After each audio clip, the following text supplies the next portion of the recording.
Okay, good morning, one and all. Present in this today's session, day 9, 2 weeks online summer school on machine learning and deep learning for remote sensing application.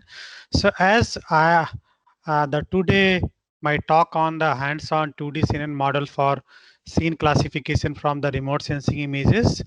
But as I told in my last previous session, we will go for first hands-on this multi-class semantic segmentation, or in simple word in remote sensing called this land cover classification. So land cover classification from the through image segmentation task. So before going to start the hands-on session, just I want to make you understand the loss function, because which is very important, how where it is going and how optimization work. So just I'll give you the concept of two uh, that will be optimization algorithm, gradient descent optimization algorithm, as a pseudo code, so that you get the feeling how it is going to be computed. So before that, if you could remember the first lecture by Dr. Jenny Rajan, so he has talked about the weights and the bias parameter updation equation. So this is just a typical the uh, weights of the neural network, Wt plus 1 equal to Wt minus neta del loss y hat comma y. So y hat is basically uh, predicted output, and y is basically that will be ground to data, and this neta is nothing basically the learning rate. So this is nothing, this is called the this will be derivative of loss function with respect to weight here. So this we also called as a gradient basically, right? And this is initial weight whatever we initialize that, and this we will get the new weight of the neural network. And then similar way we can uh, by update the bias parameter of a neural network, which could be like this: bt plus 1 equal to bt minus neta del loss y hat comma y, and with respect to partial derivative with respect to this bias parameter b. So this is again nothing that this gradient what b we have to compute and then multiply with the learning rate and then subtract from the initial weight bias parameter. We will get the new bias parameter, which bt plus 1. So then coming to the optimization algorithm, the first algorithm, if you remember, as I told, that is called batch gradient descent algorithm. So in batch gradient descent algorithm, the pseudo code which depict over here like this, we have to give in x input data, x is input data, y is the label, because we are going to use as a supervised learning, and the parameter, so whatever parameter we will initialize that as each layers, or say for the network initialization parameter.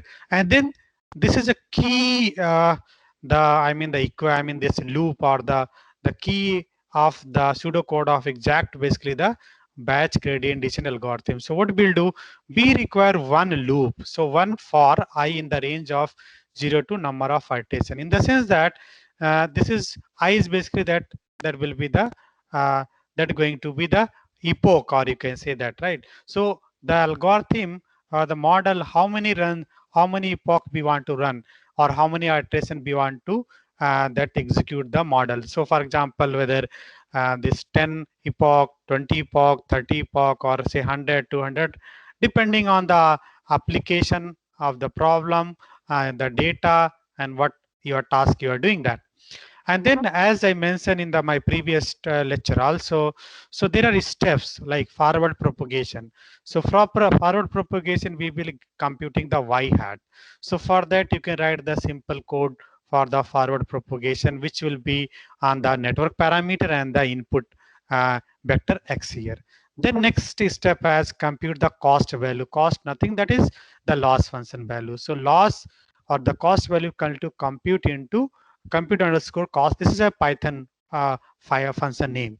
Y hat comma y here. So we need to compute the loss function here. After computing these two, then we will be going for the backward propagation So in a backward propagation, what we'll do, first we need to compute the gradients. So gradients with respect to the weight and gradient with respect to the this bias parameter. So the code you write it, say file name will be for this backward underscore propagation, and this will be computed based on the y hat and the the parameter which we have initialized that, in the sense that what we have used that, and after that we will be using that update parameter. So this is a update parameters. So the parameters which we are going to update, that file name you could call as a update underscore parameter, which will be the network parameter, and the gradient which we have earlier computed that. So here the what equations we are going to exactly use these two equations for just for your understanding here. So these two equations that will be updated in the last phase. So once these parameter updated, then one iteration is completed.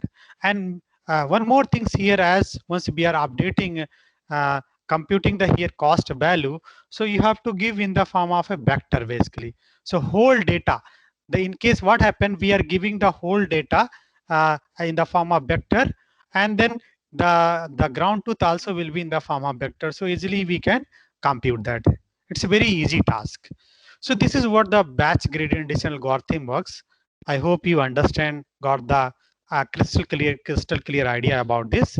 Then moving ahead, that because this was used in the beginning, but this ANN or that CNN, when they started in 2012, this was the optimization algorithm was used called stochastic gradient descent.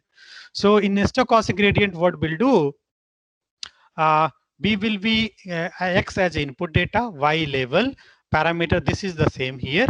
So here, one more things we can do, like we require the two loops just for understanding. So instead of as here, this is outer loop iteration. In that case, we will be using for j equal to I in the range of 0 to m, where m is nothing that number of samples in x. So this number of samples, how many you want to give? I mean, say that whether we wanted to give, say for uh, uh, 10 samples, or we wanted to give 20 samples batch or 30 samples, we can decide that. So this case, one more additional loop will be happening because that how many samples we want to pass through the this algorithm at a time here.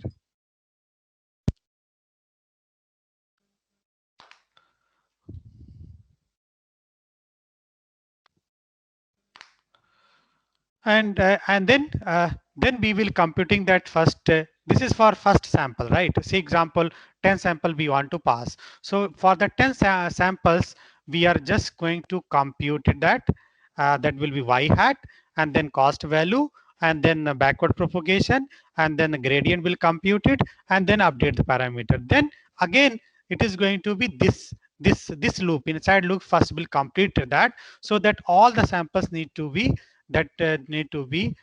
passed through the this algorithm here. So when all the samples is passed through algorithm under this first iteration, then the network will again going to be they start in the second iteration. But here, what how many samples we want to pass, here you can do the shuffling also. In the shuffling, in the sense you can shuffle the that input data also, you can reshuffle the your the samples here. So it will randomly, it will, you can take the data, you can give it the random some samples. So this is the, I mean the this is the key concept of the stochastic gradient descent algorithm. So this is what most frequently use it that here. So moving ahead, then I'll go for the straightforward that will be the hands-on session. So as a hands-on session, I'm going to talk about that multi-class semantic segmentation and the data set. As I told you, we will be using that uh, land cover data set, which already talked in the last class. So this is, I'm going to use the Colab that will be the computing facility, Google Colab. It's free software, as free, and that will be tools, online tools for computing tools, which you can use it. So before that, I'll give you quick overview. And also, if you remember, I have said that Google this Colab tutorials. I hope you have gone through that. That give you the understanding. So here, the title of this tutorial, if you see, Python tutorial on 2D CNN for multi-class semantic segmentation of high resolution remote sensing images using the deep learning. So what are the steps I'm going to include in my presentation? And before that, I would like to acknowledge the the student, basically, that my GRF, that Sarabhya, and the other student who will help me during that implementation.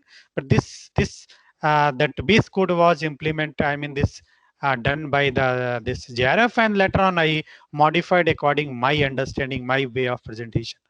So this is the tutorial which talked about in the 7 steps. First step, I'll be discussing on what are the important necessary library and data set, then prepare data set for processing, create a deep learning model, compile and train the model, model evaluation, model prediction, and evaluation of the performance of the model. So these are the 7 steps you need to follow any kind of the deep learning algorithm you are going to implement for any kind of application. So quick here, that Colab, if you see that here, this is a file. Here you can see the file. You can locate the drive, open the Python, new notebook you can create, open notebook, upload notebook. If already there, you can rename, you can move from the one location to other location, you can delete, you can trash, you can save, you can copy in GitHub, Gist also, save as GitHub, copy in a GitHub, save. So these are the things are there, then you can download. So once you want to download, you have IPYNB, as it's because it's an interactive Python notebook. Jupyter notebook, always it is using Google Colab, which I already told by the previous speaker also. And you can also download the now the py Python file if you are working other this like Spider or any other kind of environment. So as I told you, this Jupyter notebook is very, very user friendly. You can use Anaconda also. You can work. That will give you the proper understanding of the code. In fact. So then coming to the edit case, you can still also you can edit past here. You can view that also what the things you want, table of content, notebook. You can do. You can insert also code cell text. You can insert that here. Runtime. So runtime here, if you see that run all you can do, run before, run particular selection you can do, run after also you can do, factory setting you can do, change runtime. This is very important. So what happens if you click that here?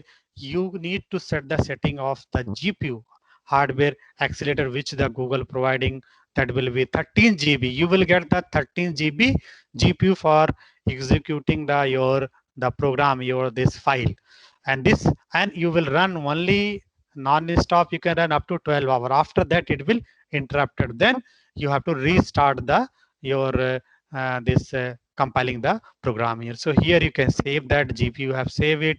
And then there are other tools are there. Setting, if you go, suppose if you wanted lights, like editor, what the window, if you want change font size, you can change that. Space you can create, column you can create. These are the things which you can enable, and you can do that. So here is by default is there. You can check the by default, or classic you want to. That is up to your choice. And here, once you run it, here also it will connect to the that GPU, and it will say that RAM and the disk as well, how much space is there. So let us.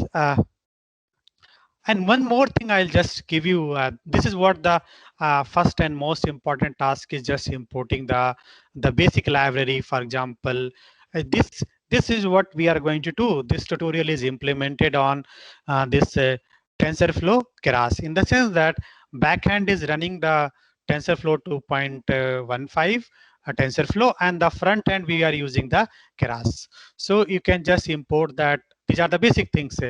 Matplot, PyPlot, PLT, NumPy, TensorFlow TF, TensorFlow dot Keras dot models, import model, comma load underscore model, and then inputs convolution 2D convolution. This is upsampling basically, convolved transpose convolution, max pooling, dropout, concatenate, and because concatenating will be used in units, so that's why I'm just it we have to import, and then for, backend you have to k backend as a k. You can import, you can optimizer, you can use Atom, or you can use SGD, or you can RMS prop. What kind of Sorry, sir, your screen is not visible, sir. You should. is not coming? Coming, but sir, very. Oh, sorry, I think I have wait.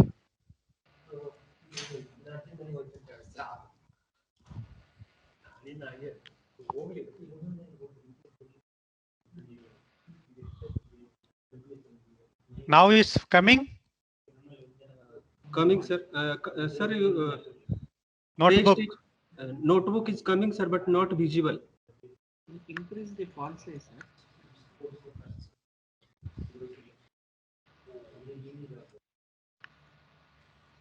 Okay, you can see the And now it is okay. Can you increase little? Okay. just unmute participant. Please unmute yourself. And now it is okay, sir.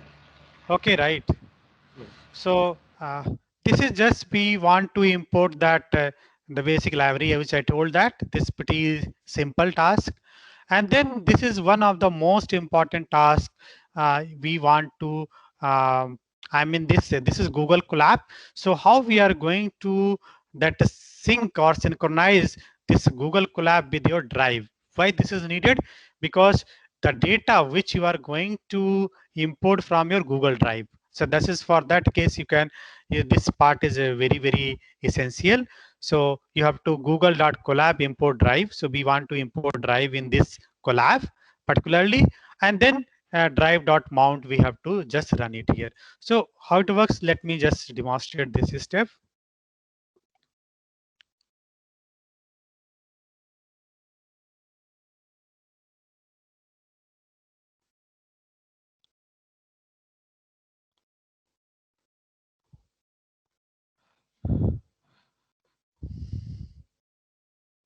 See that you will get this here. So what you have to do, you have to click over here the link browser.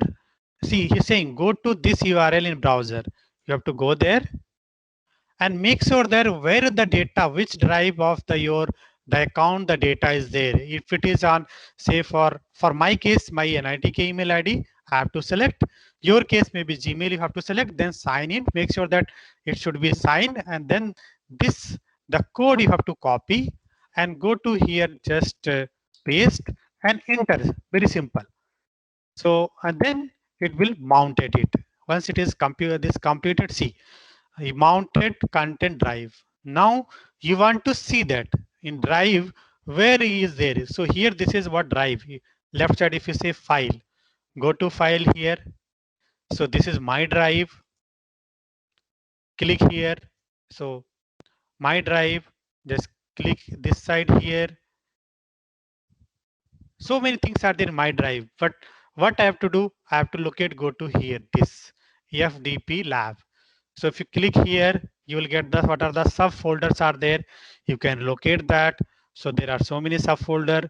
Then you go for the multi-seg underscore Python here. So you can just this is main the folder which everything I kept it here. Again, click over here. You will get the data set, beds, the notebook, and this is mask file, right? So just this case here, because if you want to next case you want to load the data. So here if you look at next step is we need to load the data set. So data set already I talked about, which are having this Landsat data set, which having the mixed resolution, which from the 25 centimeter and 50 centimeter, in the sense that very resolution size is there here. So what you have to do, and and one more things I just wanted to bring your notice here, your information, because this is very important. What happens if somebody shares the data to you and And you will be, if you have not check, first you have to check your path, the Google Drive path. This should be a correct Google Drive path. If it is not there, you will struggle a lot that everything is fine, but result is not coming. So what you have to do for data set case, go to here, copy path, just copy path here, and then you have to paste here this like Google this g glove underscore. So just you have to paste here. So here the content, if you see that path is, this is a path here, x and y. X is a train data and y is basically label. So train data and train label, so we are reading that, and this is in the .png format, right? And then similarly for the test case, so you have to, you can copy from here what are the data. Just also if you go test and train, so you can get the test data set path here, click that, you will get that. And then you can go for the train, you can here click that, you can get that train path and just paste it here. I hope it's clear to you. Pretty simple task, because this step normally the people do mistakes, and somebody share the even that notebook also, they will say that yeah, it's not working, there is some problem. So, and also it will get the error bottom, it will say that what kind of error you're getting, drive path is not found or data is not found. So you have to correct this, is very careful you have to do. Then then you have to just analyze that. Like for example, the data is there already, train, test is there, so just you have to sort it, train and test here, x train and y train. X is basically the that will be train data, y is basically that will be label data. And then just you can just print basically the length of the train, length of white, I mean this another this label data, and the length of test and length of train here, test, and this y test here labeled here. So you will see that we have 200 samples in the, I mean the train, and similarly both have the same numbers. X train and y train should have the same numbers. Similarly, the X test and Y test should have the same. Whatever the test image you are providing, you should have the that will be the this ground truth also, so that you can get the quality metric analysis. So 200 tests and 50 images we are using for the will be 200 training images and 50 we are using test images. And just for understanding of data, you need to just visualize the some training samples here. So what you do, just import this library, already is there. So plt.subplot 231, 2 row 3 columns, first position. This is basic Python things. And then plt.time. So plt.time read x train, and then in bracket you have to put a square at index 0, in the sense that the data is sorted that previously. So first number location, what is the image is there. So because 200 image there, so 0 to it goes to that will be 1999. So 0th position, what image is there, that you will see 0, 1, 2, 3, 4, 5. So just I wanted to visualize here the 6 images. So 6 train images. So this is 0, I mean 0th position, 1, 2, 3, 4, 5. Similarly, you should also just visualize the that will be label data. So for the label train data, so same location only, just y instead of x train where you did, just you make it the y train. So y train 0 to 5 here, just you same, just copy here and paste, and just x replaced by y, simple task. So you will see that these are the label data, that is ground truth here. So if you, it is pretty easy. If you see that this input images, you can see that yeah, this ground truth is exactly same, because looking that here different vegetation part or the objects, this is kind of things, road as a 4 major task like road, building, rest, and this background, so things are there. So you can easily clear that yeah, this is this image corresponding this ground truth is correct only, right? So this is what you can visualize that. After the visualization, then that will be 4 and most task is data preparation. So we are going to do the this pre-processing. So in pre-processing, as I told you also, we are going to use one hot encoding method here for each pixel of the ground truth data whatever we have. So what we'll do, first we need to make it the color dictionary. So color dictionary, what we are assigning 0, 1, 2, 3.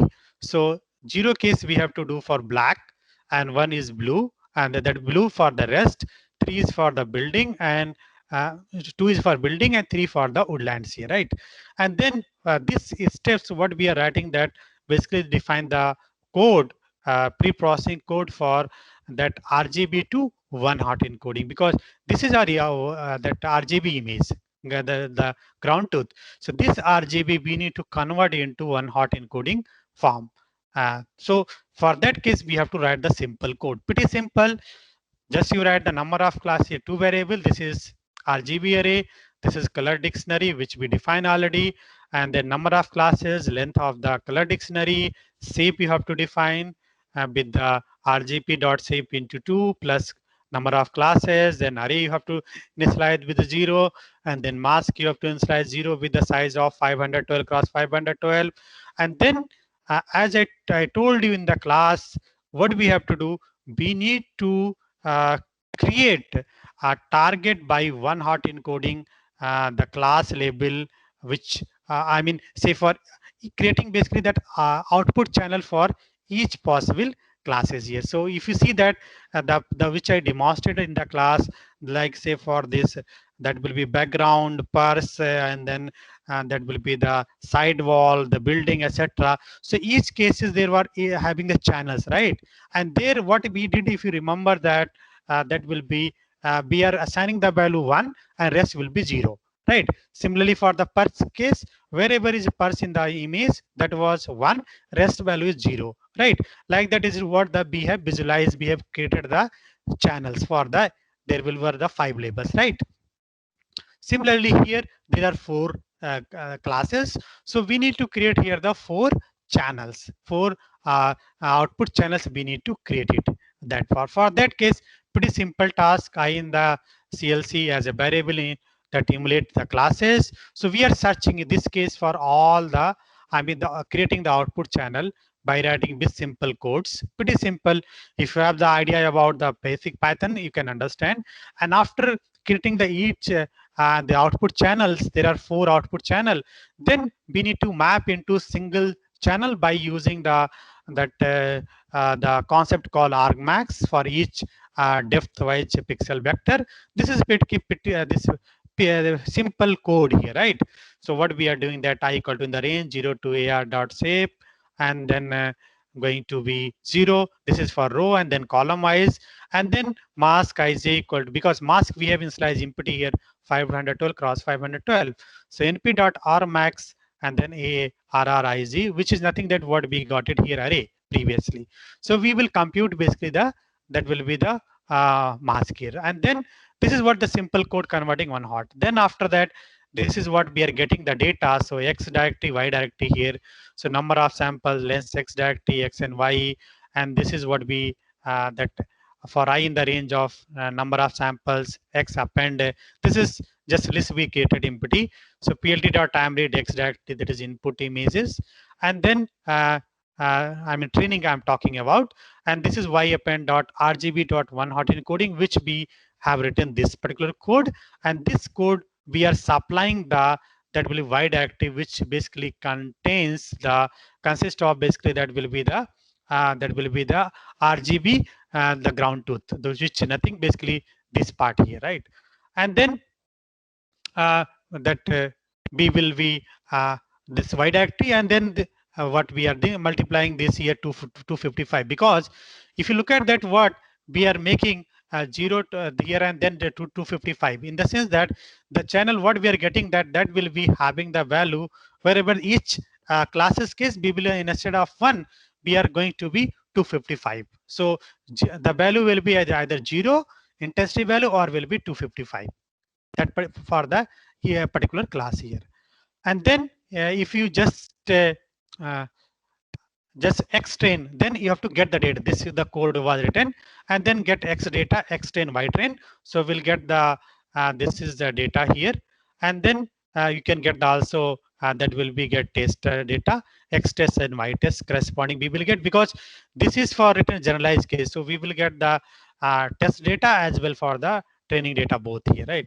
So first we need to get that uh, training data and then corresponding the label data, which is one hot vector encoded, and then you can visualize that. So if you see that here, the shape of this X train is 200 sample into the 512 cross 512 into 3. So depth of this input image will be 3, color image will be 3. And here, if you see that 200 samples, size of the each image is 512 cross 500. This is nothing that 4D tensor.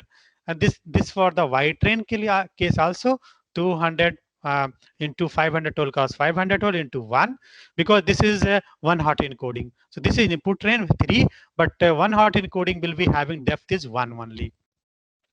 Then X test having the here depth will be 3, while the Y test have the depth will be 1 here. So just to understand, make you, I will run it this time being, it will take time. Sorry, I have not run it here. So just I'll quickly run it. Up to here we did it here. We did not start run this part here.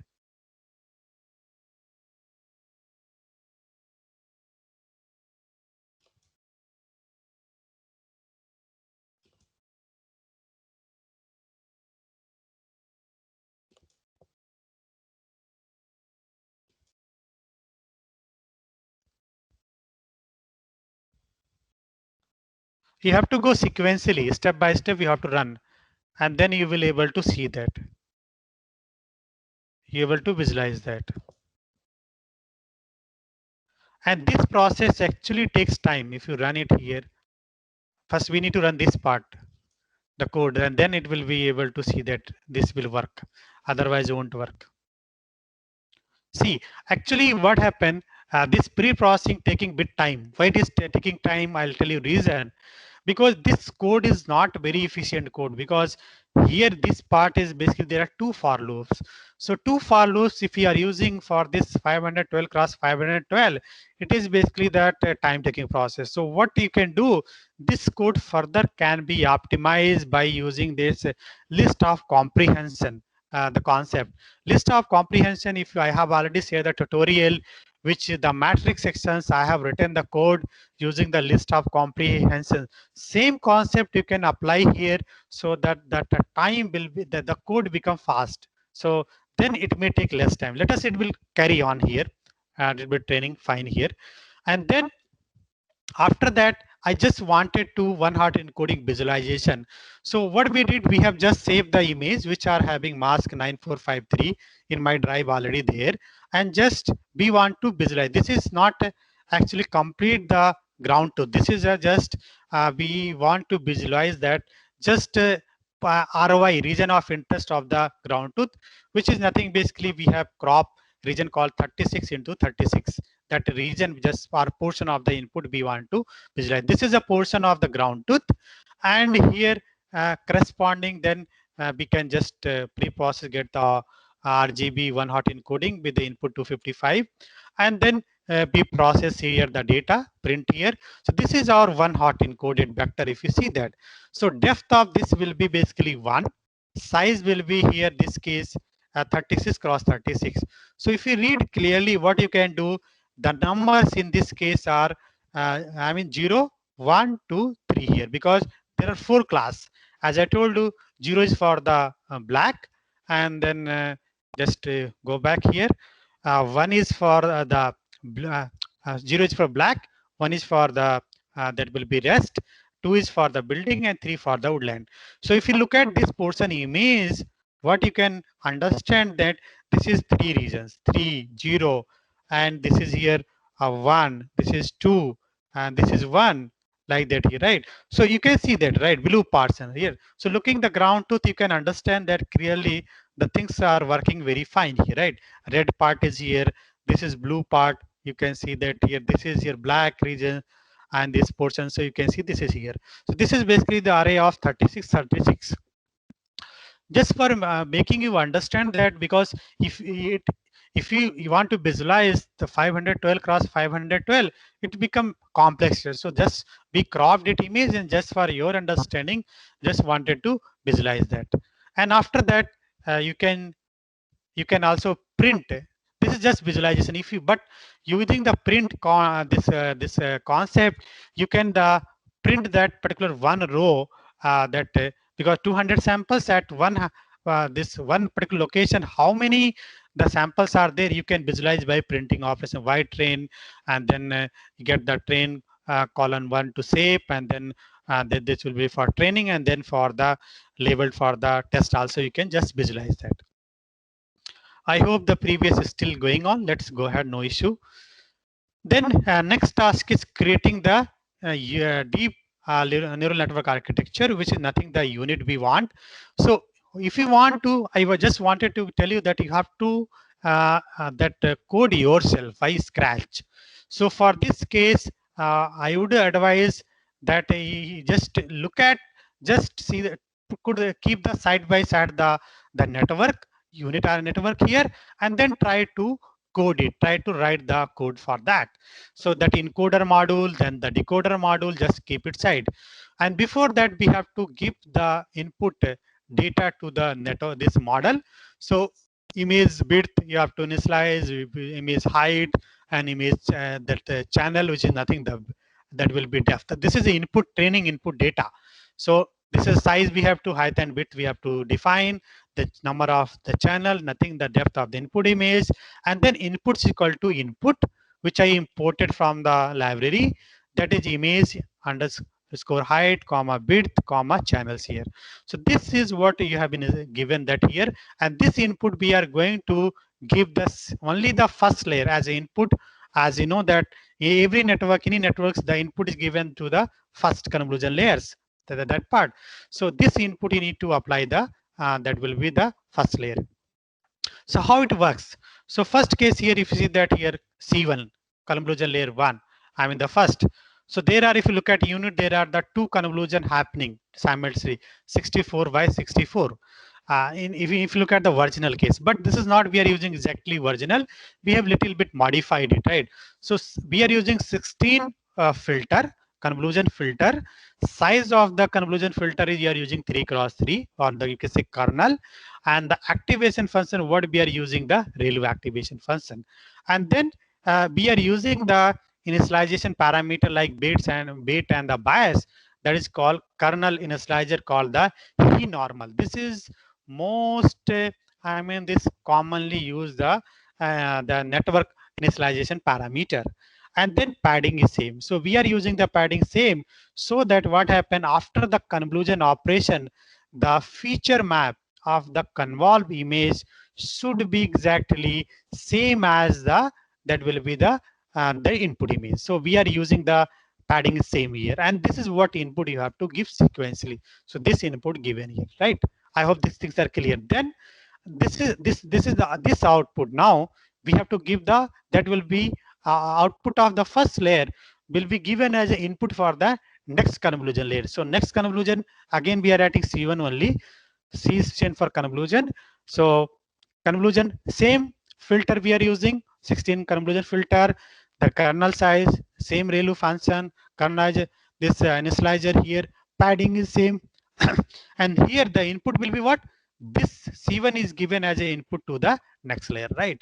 And then after this, if you see the, remember the unit architecture, then I think I can just open it so that you can have revisit. That would be nice. I don't know, but it will be, will able to see that.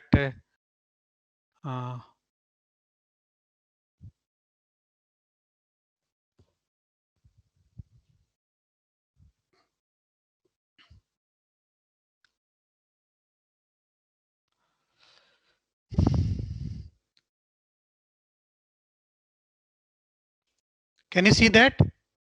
Anybody? Amit Chanchal? Yes, sir. So just look at, just revisit, right? This is the unit architecture, right? So this is here the input we are giving. After that, there are this input tiles, and then this was your 64 convolution.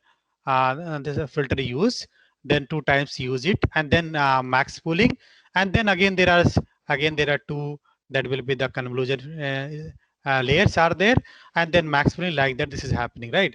So and then this is the upsampling part here happening. So this you keep side by side, and then if you want exactly use 64, you can use, not a issue. But for our project implementation, we have just we have I mean use less number of samples.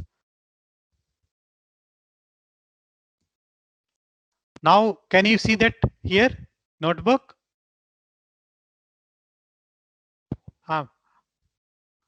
Amit? Coming, sir, coming. Yes, sir. Yes, sir. Fine. Right. So I hope things are clear to you guys. So max pooling. So this input will be output of the previous layer will be used as an input for the max pooling layer, right? So C1 as input. This is max pooling 2D what we use. And here you have seen that that will be what do you call this? Kernel size is 2x2. And one more thing here, I did not include that stride. So whenever you are using the, I mean this stride, by default stride is 1. So one step you are moving. But if you want to change, you can use that. But preferably we'll use the stride 1 during the convolution operation, right?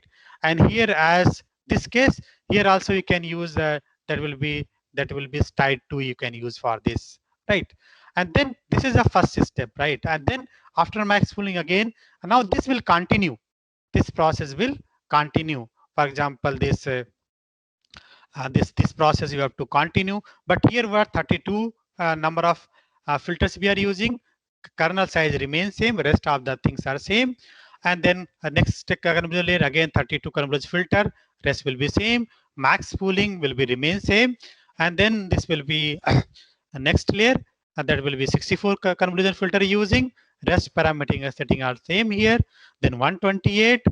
Then we are using one dropout. So dropout also you can use. So 0.25 dropout randomly that will makes the assign the 0 weights there parameters. And then here this will be convolution again 120.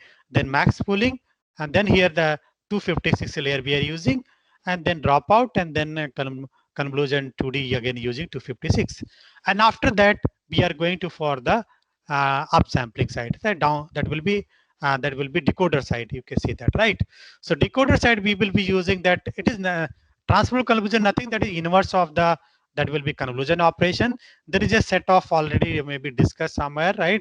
That how it works. I'm not going to talk more detail, but already a lot of the online materials are available. You can read that the transfer this 2D transpose convolution. Nothing that we are doing the reverse of the convolution operation. Because why we are doing that? Because once you do this max pooling, what happen? You are going to lose your, I mean the size will get reduced, feature size.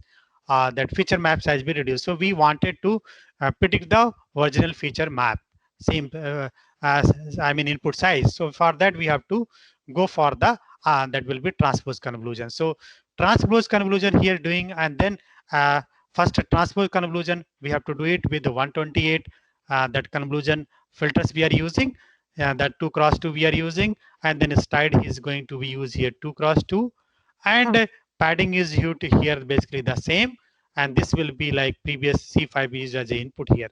And then we need to concrete. This is as a important I told you, because after this we have to concrete with the same layers.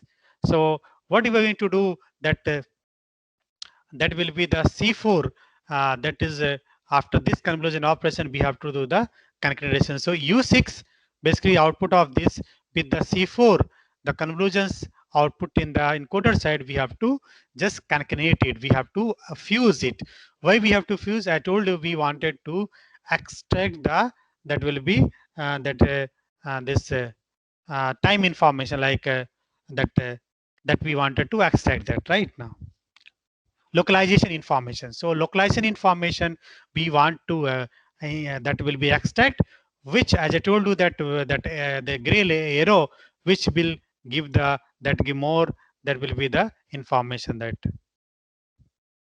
So now then part here localization information we will get more after doing the concretization, and then again doing the convolution 2D here, then after that 2D convolutions we are using here inside, and then the transport again convolution 2D we are doing reverse operation, then connecting it in here, and then like that this process will continue.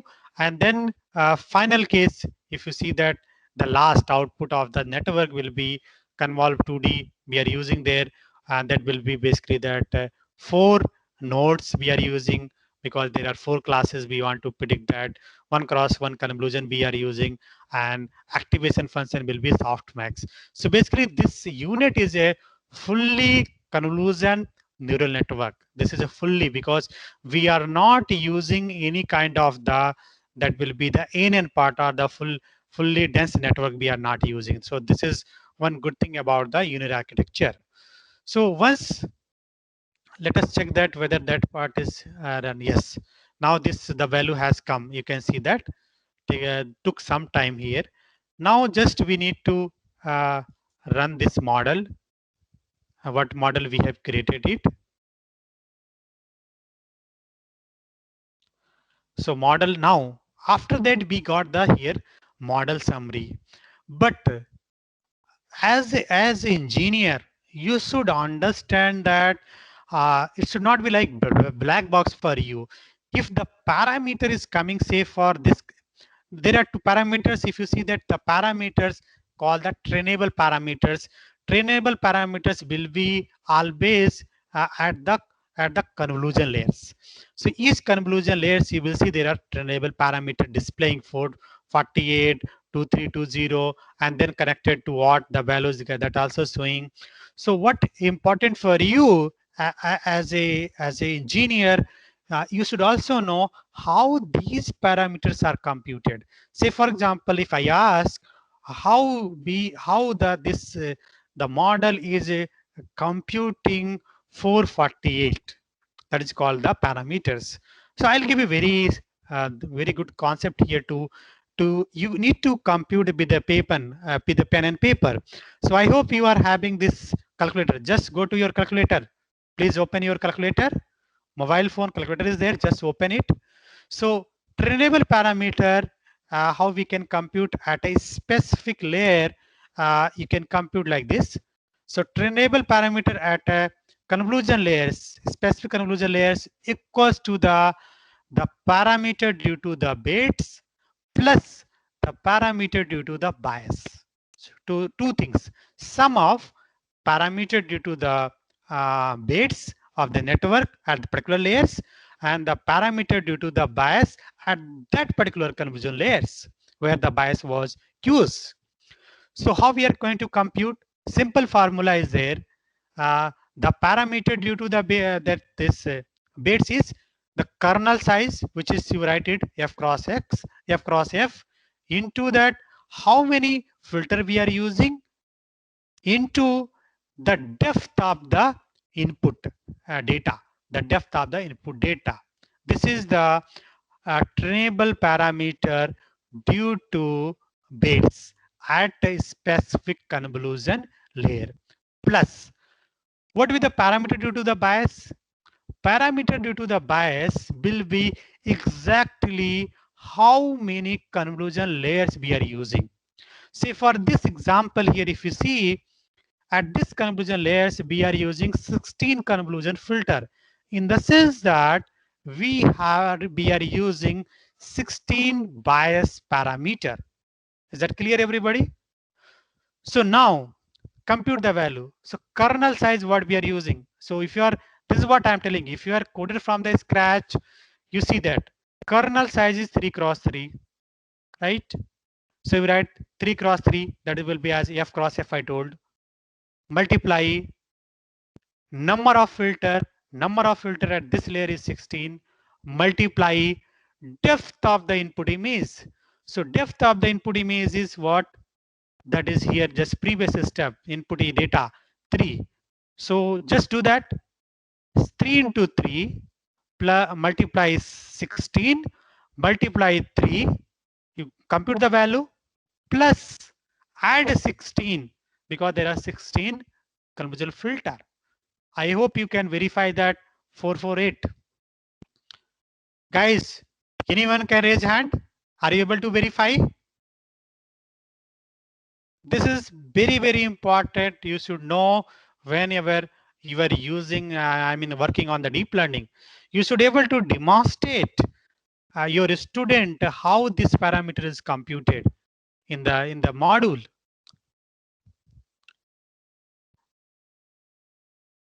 I'll show you. If I have already computed.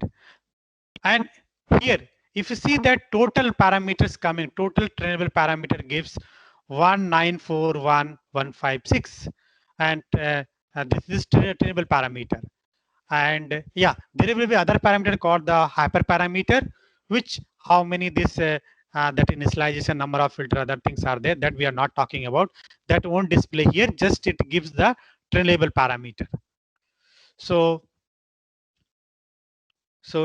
here I have written number of trainable parameters at a particular convolution layer is equal to weight plus bias, and the number of trainable parameter at particular convolution layers will be basically f into number of filter into depth of input image plus number of, and the bias basically number of filter we are using. 3 into 3 plus into 16 into 3 plus 16, you will get 448. I hope you can understand. And then you just verify the second layer. So second layer, the parameter is coming 2320. So just go ahead, just go to your the code what is written that 16 into, here is 3 cross 3 kernel size. That's clear. So here just look at now second layer case, the filter size remains same. So 3 cross 3 into number of filters same into, now here what will be the depth? Depth at this particular layer will be that this will be used as an input. So here the depth of the this is 16. So 16 you have to multiply plus 16. So you will able to get that 2320. I hope you can verify that. Is it clear, everybody? Amit? Yes, sir. Yes, sir. Somebody raising hand? Yes, sir. I have given access. Anyone can? Kavita, madam? Yes, sir, we can get. Okay. Sir? Yeah. Sir, Kavita here. Yes. Sir, you are adding there 16, right? That plus 16 you are adding. So that is the filter size again? That is number of filter. Number of filter, Yeah, basically okay, the number of parameter filter. due to the bias. Yes, Exactly that how many number of filter we are using. That means each filter layer, their nodes are there, right? Now, so you are adding the bias parameter. okay. I given the formula like this, right now. Yeah, yeah. Like this, weights, parameter due to the weights plus parameter due to the bias. Okay. So network is using the, that will be, there's a weights, there is a bias in the module. This is a neural net, this unit architecture. In fact, this will be for all. Whatever the senior architecture you are using, it will be there because you are initializing through the tools. Basically, that will be the library here. Okay. This is very important concept to keep in mind. And like that, say why I'm telling you, model is giving this parameter, right? This computing, as an engineer, you can also compute with a pen and paper. How this is arriving right now. Then it give you the understanding. Yes, yeah, this is how it is happening. How things are computing. Unless you understand with the pen and paper, this ANN and CNN, you will not get the confidence. So moving ahead, now next part is as a compile and train steps. So compile and train step, as I told you, we are using that. Sam, sir, excuse Yeah. me. Sir, what is the use of applying number of filters at a time? Yeah, the good questions. Because if you are not, if suppose here, your input size is 512 cross 512, right? And if you are using that only one filter, convolution filter, for example, so what happened? The feature extraction will not be take place properly, right? So if you want to good segmentation output, you have to select a appropriate number of the filter. I would say should not be very high, right? It should not be very low. The number of the filters should be appropriate so that you are the feature extraction will take place. And just for your information, the feature extraction in the CNN will take place at a convolution layers, and the feature extraction take place at the pooling layers. These two layers are responsible for the feature extraction at in the any convolution networks. So Right? that means, sir, we are using the same kernels, same type of kernels. I am using same because it's a reduced architecture, right? You can increase also, not a problem. You can use 64, right now. No, sir. I mean to ask type of kernel. Suppose we are using for 5 kernels, that means filters. All the filters are should be the same, or filters Yes, can be varied? kernel size should be same. All the kernels. That is what good thing right now. What filter you are using, its filter should have the same size, 3 cross 3 or 5 cross 5 or 7 cross 7, right now. But minimum you have to do 3 cross 3, right? Which should be a 3 cross 3, right? So there will be one center pixel, right? You cannot go for this case 2 cross 2 for convolution case. No, sir. I mean to ask about the weights of the kernel, like Gaussian kernel. So will be having so many types. No, I would say this is basically the distribution right now, uniform distribution right now. So kind of things here going to be uniform distribution, kernel instantiation right now. You need to read more right now. So just I cannot cover entire thing. Basically, it takes so much time, right, to give you more just right now. Right now. Now we can just verify at the this decoder side, right? Convolution 2D transpose. Yeah. Hello. Sorry Yes. for interruption. Sir, I have a question that let's say we have a kernel of size 3 cross 3. Now, what initial values are taken for that kernel? Kernel, I mean the value. So the filter value, right? I mean you are talking about this Yes. that values right now. So value normally could be like say for 1 right? And you can say the all samples the value you can initialize 1. If you read it, the concept of 2D convolution used in the CNN architecture, I think you can understand that right now. So the element of the kernel you are talking, right? Yes. Element of the kernel, you take it via 111, simplest. But for your case, what are those values? This case also will be by default taking that will be 11 only, right now. Okay, kernel, so it is taken by Keras, or it is randomly initialized? No, it is already there that they have a by default is there right now. By default, and in fact, specific requirements we are able to change those values. Those value if you cannot change it for the CNN case right now. If you want to change it, you have to go for the implementations from the scratch without deep learning library. If you want to change the element, you can change that. You have freedom. But here, maybe, but I did not find it. Right? Any option we can change the element of the kernel. I mean what they are using right now. Yes, sir. Yes. But not necessary. Don't go for that much thing. May not be needed much, I would say. Because yes, sir, if you change the filter and fine tune it, your problem will solve it, right? You will get very good result, right? Now, this library is so powerful, right? That give you very good output. But that's why I told now, don't jump into the straightforward in the this deep learning library, right? First, you have to implement from the scratch and do all kind of different kind of kernel you can use right now. You can use even Gaussian kernel also, right now, as you right now. You can use Gaussian kernel also, you can use it. But by default, you can simplest way is 112 to do the convolution operation right now. Even you can use Gaussian also, not a problem, right? Because doing the convolution operation will not have problem. Okay.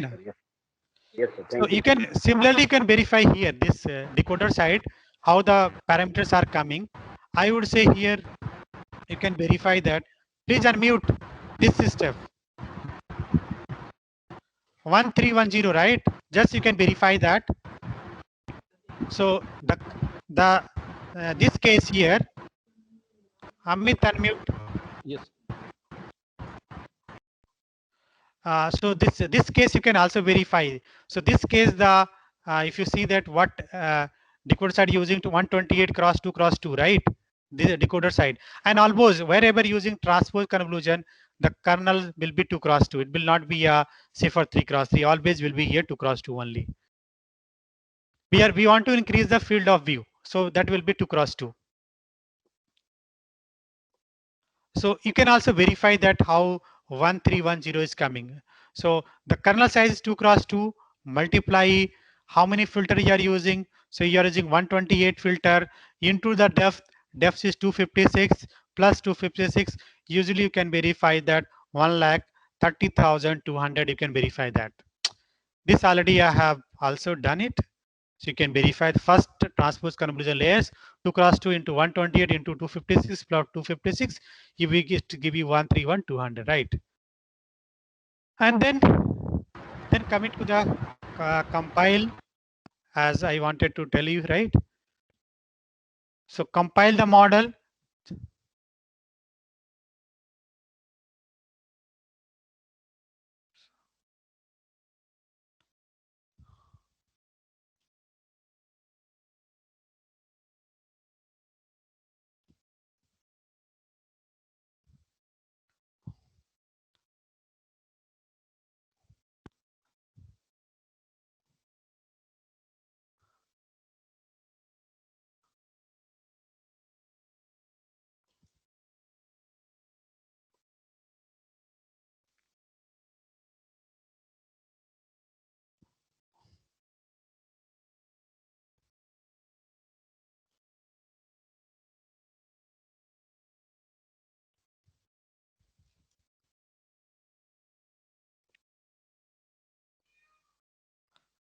Whether we have run this.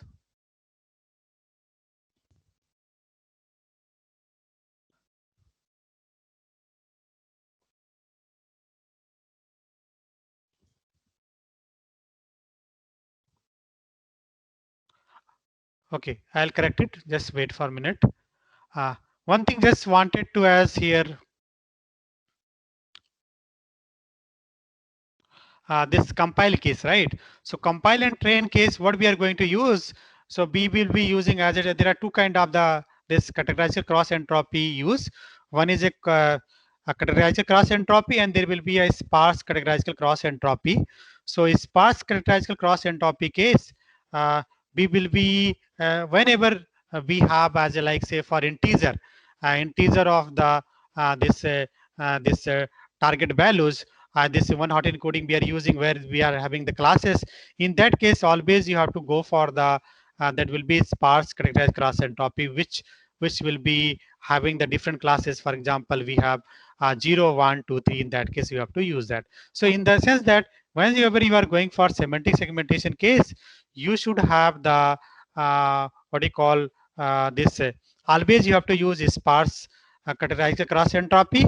And whenever you are doing the scene classification, like for example the MNIST or the C4 or other kind of things, you should have the always what do you call the categorized cross entropy you have to use. And I'll come back this part. Then already training is there. Just I'll explain, then come back here, right? And in fact, if you want to, you have the train weight, you can also load that. That part will be coming different. So this was just visualize the training accuracy and the loss accuracy. So training accuracy, basically, if you see that that was ran basically for uh, only the 10 epochs. 10 epochs case, if you see that this is very simple, the code for visualization.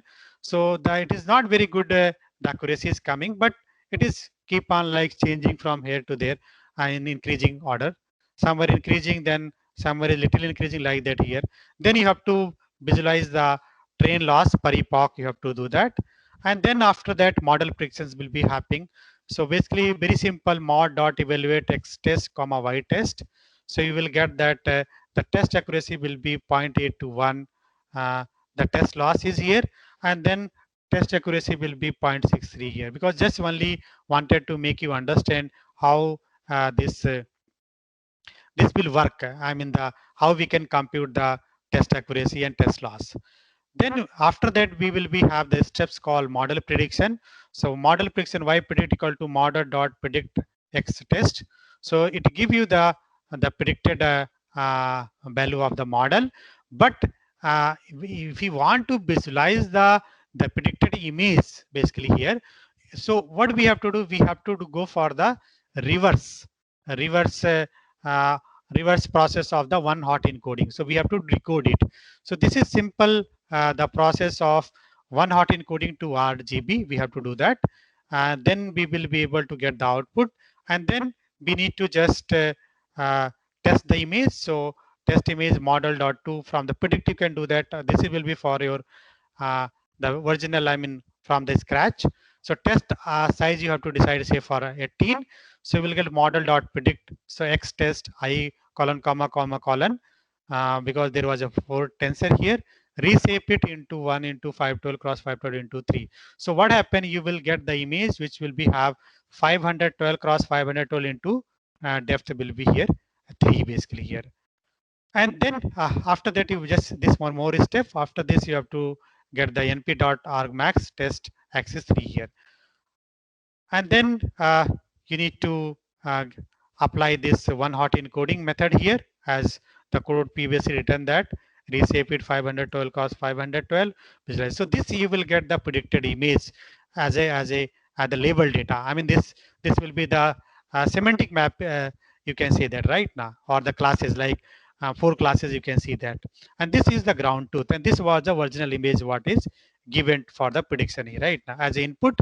We'll give it. So the output of the model will be giving this, because as only 10 epochs is there, so it will not give you the very good result, because uh, that's only 10 epoch we have used it. If you go for the more epochs, say for 20 or maybe 30, this result will improve with that.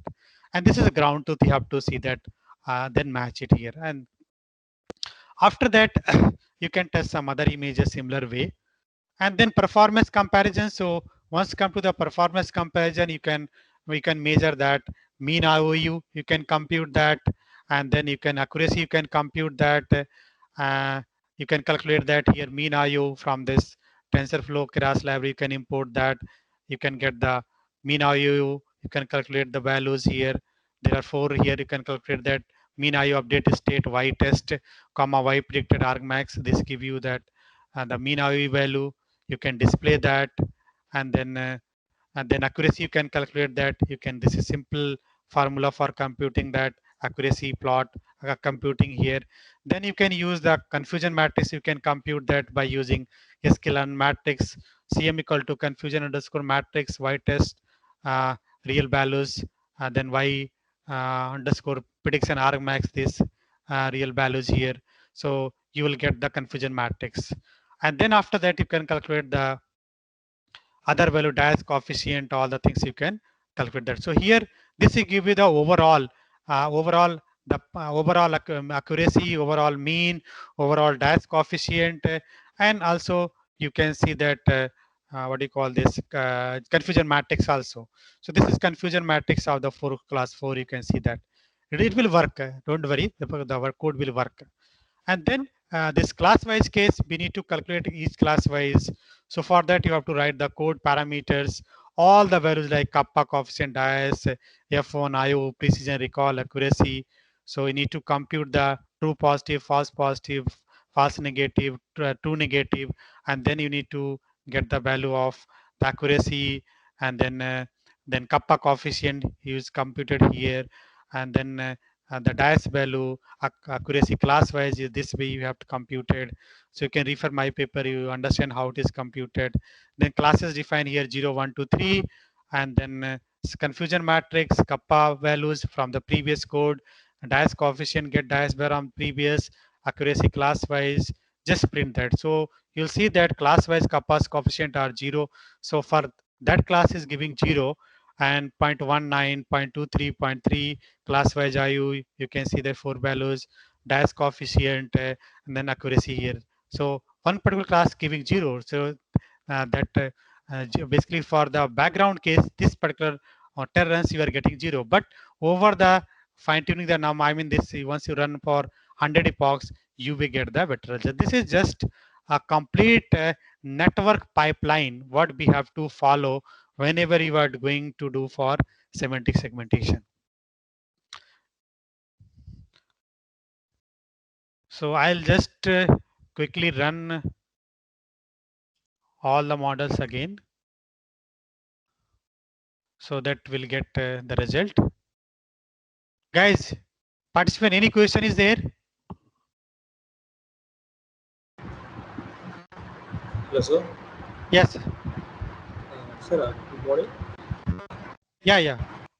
Sir, you used 512 cross 512 cross 4 is rescaled to 512 cross 512 cross 3, sir. How you rescale, sir? Reshape, sir? Which band is eliminated? This is RGB image we are taking. RGB, red, green, blue.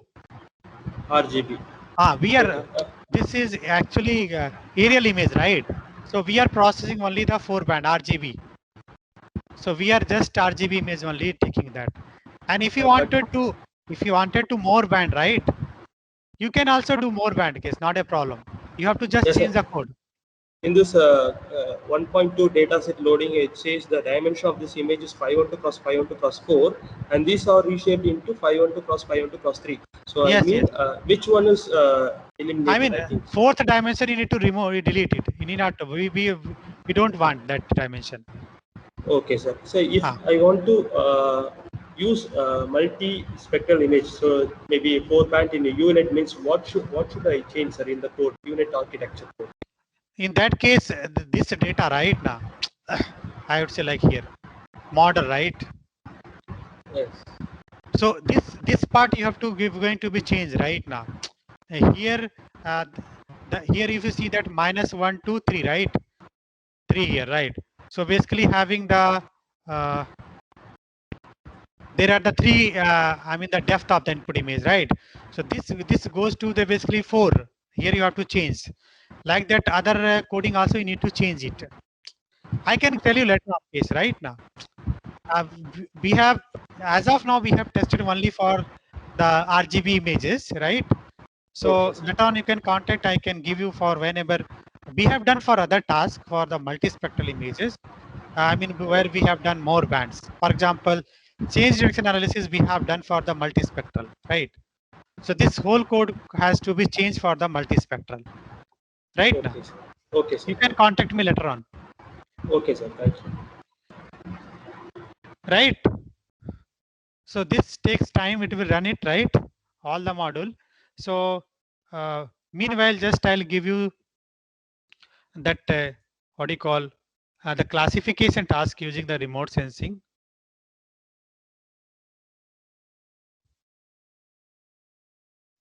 Then we'll come back this part. So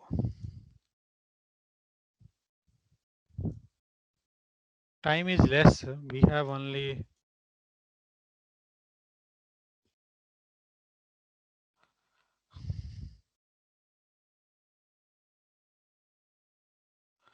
screen visible, Amit?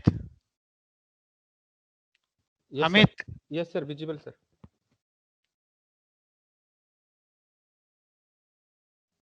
Visible, sir. Yeah. So for classification case, already I mentioned in the previous lectures also. There are various architecture. For example, we have ANN.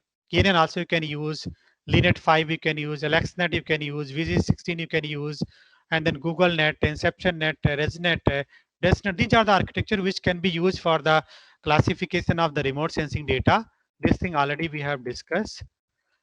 I will just give you one thing, just if you're creating from the scratch any model for the classification task.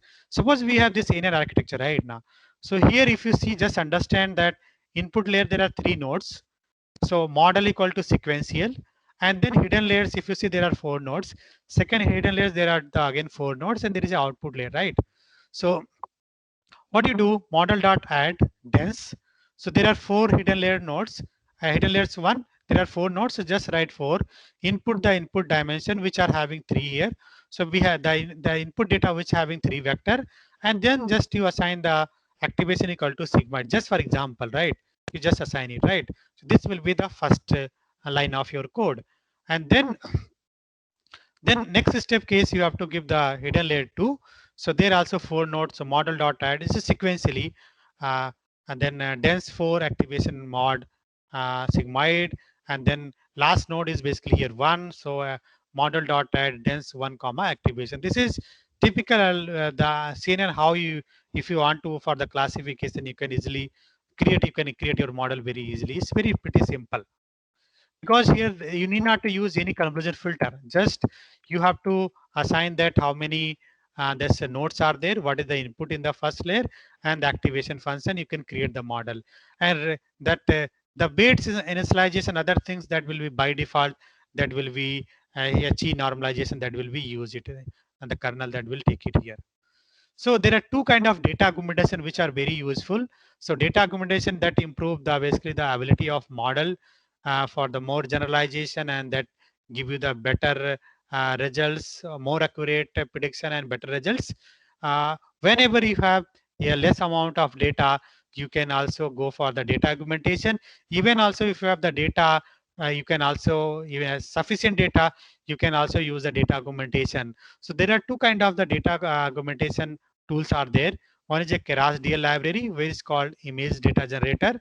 So image generator, data generator, wherever seen a code, you understand this is basically that using the data augmentation process. So what kind of data augmentation we will do? For example, this will be rotation, horizontal shift, vertical shift, rotation, zooming, brightness control, all kind of things, or any geometry transformation that will be part of the that call the that will be data augmentation, right?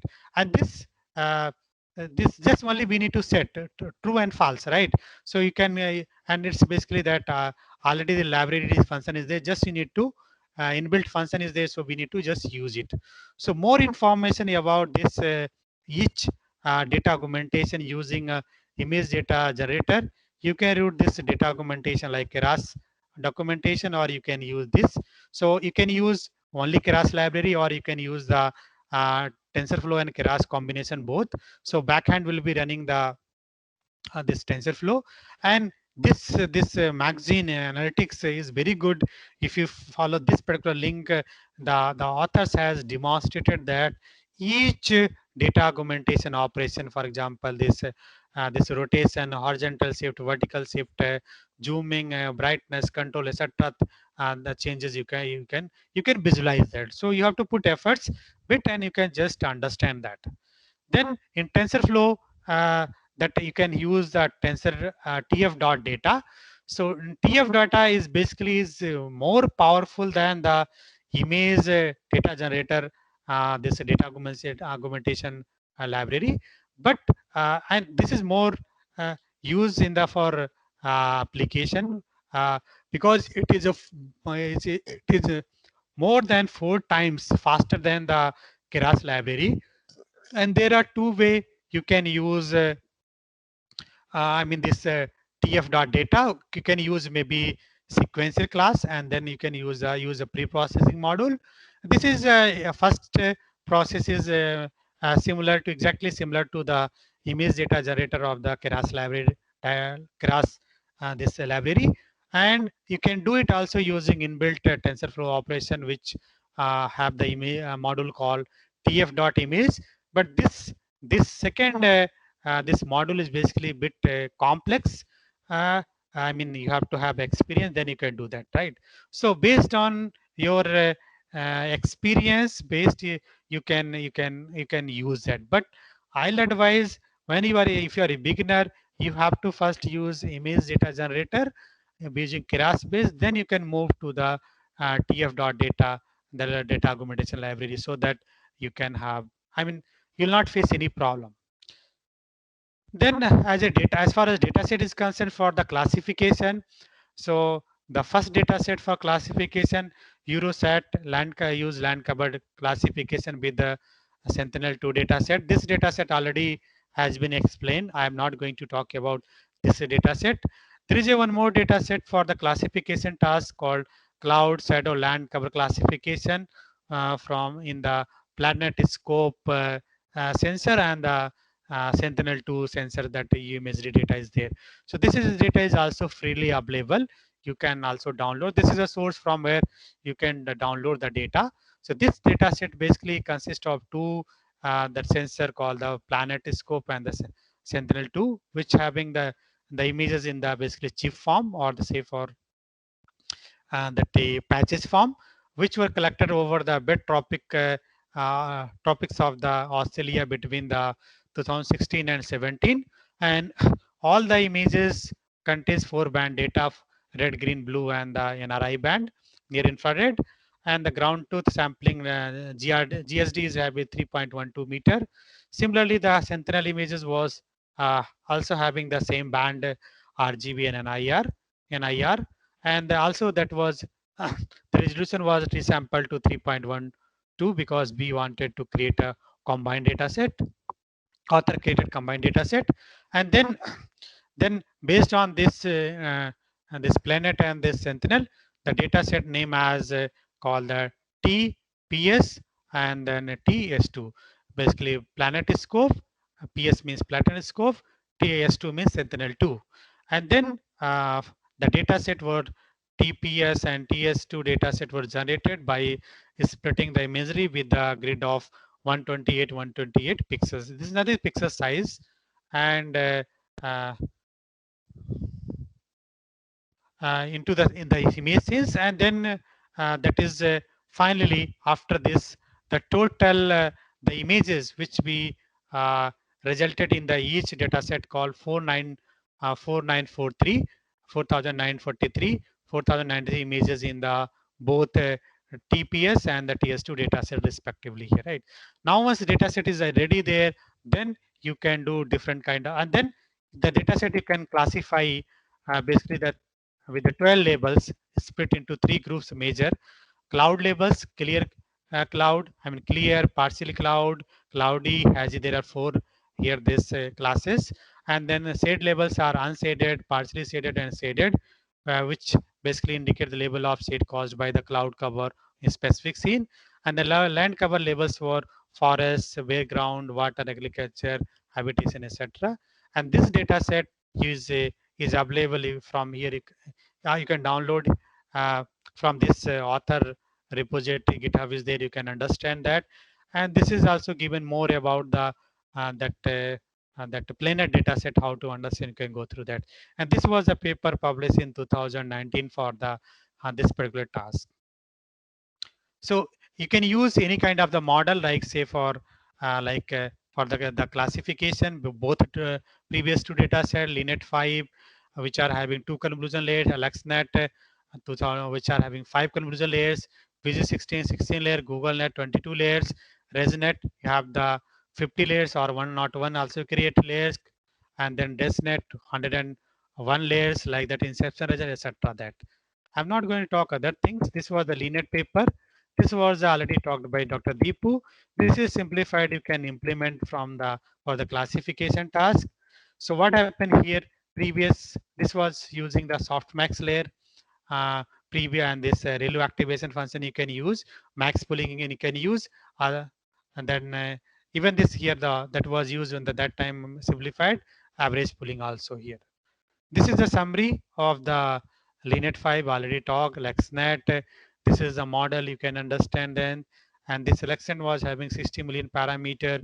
VG16, which was basically the Oxford group, they have developed in 2000, that will be 14. They were the winner of the ImageNet challenge in 14. This was the one of the fully connected convolution neural networks that is called VG16. Later on, they also extended to that will be what do you call this VG19 also. I'm not going to talk about this much. Second work, we have just work on that with my BTech student. This is our classification that will be paradigm, how we design it. And then this is what the already label the groups and the image labels correspondings already talked about. So what we did here, we got the, I mean this, my student only they did 3 models. DenseNet, ResNet 50, and instead of VGG 16, he used VGG 10. Just reduce here, and then he designed the ensemble method, and the ensemble methods that gives the pretty better results than the any three among these three models here.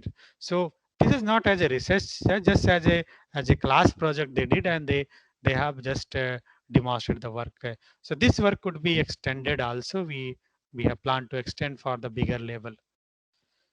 So moving ahead for this case, I think time is already got over.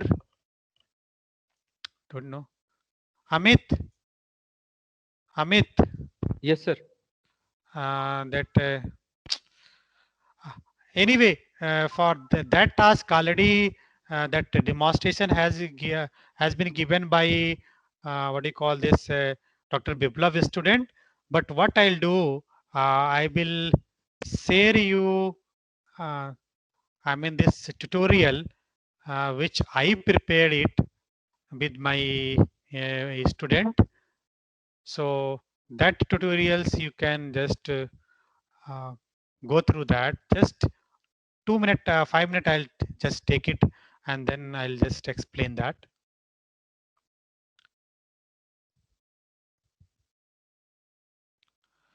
So the tutorial, this will be same as for the what I demonstrated for the multi-class semantic segmentation. And then Euroset dataset, just I'm giving you better way of understanding. So this is training dataset you have like path.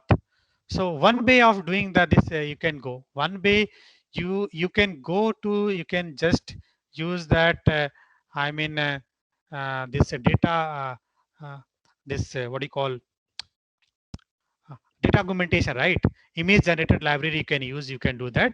Or you can use the without image generator, right? So if you are going like using the API, so using image generator this API from the library, you need not to require for this kind of task, you need not to give the label data. You can work it directly. That will be have the mechanism. They will get converted the data and that will work it. But as a beginner, if you want to understand that, as we did, we have to give the and obvious, do not jump directly here for this task.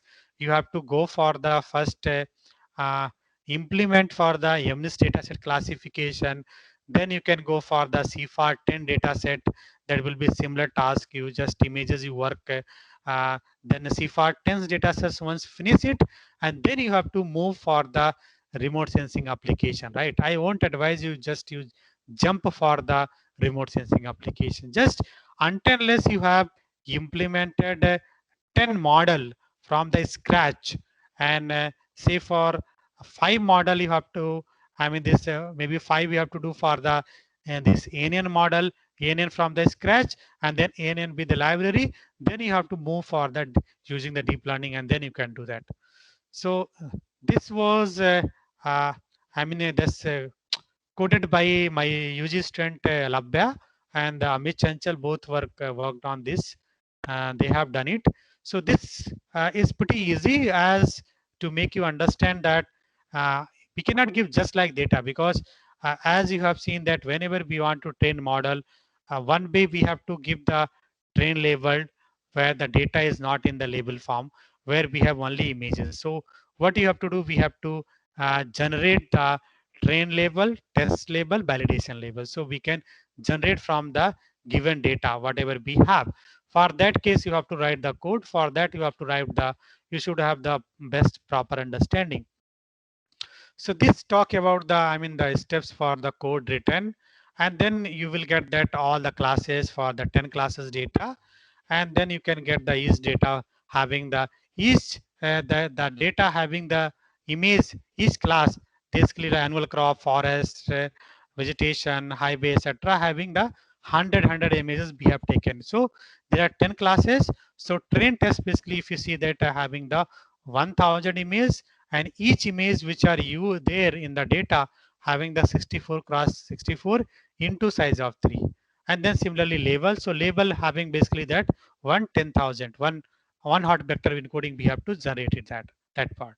And here need not to go for the this will be one hot encoding. So it's a vector form. You need to go for use as a categorical cross entropy, right? So because you need not to use here for the sparse categorical cross entropy while training the model. And this is what one hot encoding, right? One hot encoding will do it. So we'll get the one hot encoding train vector. After that, we will get that 1000 sample and each samples, and then we will be having the 10. 10 means basically the binary vector. So for example, the first class is there, right? So first class will be 1, rest all will be 0, 0. Second class case, that will be 0, 1, and rest will be 0, 0. So basically you are creating the vector. So if you want, you can just print that and you can understand that. So it is basically the binary vector you are creating. So that is what. So having 1000 samples, and that will be train label, and having the basically the 1000 rows, you understand, and there will be a 10 columns. So you will see that, right?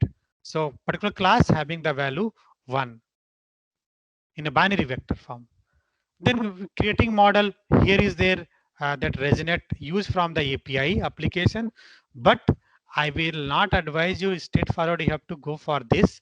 First, you have to build a model LeanNet 5, VG16 from the scratch, understand, and then after that, you can use the API from the Keras, tf.keras API, and then you can do that, right? And this is part, you can just define the model and then layer wise, and then you can do that. It takes time, right? It's not like say for 1 hour could be cover it, I would say. But my tutorial here is pretty simple, as if you see that training model is there. So here training model is given basically that for this is callback we are using. So callback using for reduce learning rate. So that also you can use, and without this also you can use. Bottom is just I mentioned here, you can without reduce learning also you can use it, right? Yeah. So then this part is you can use all the things, you can visualize that, right? All part is there. I'll share this tutorial, you can just go through that later on.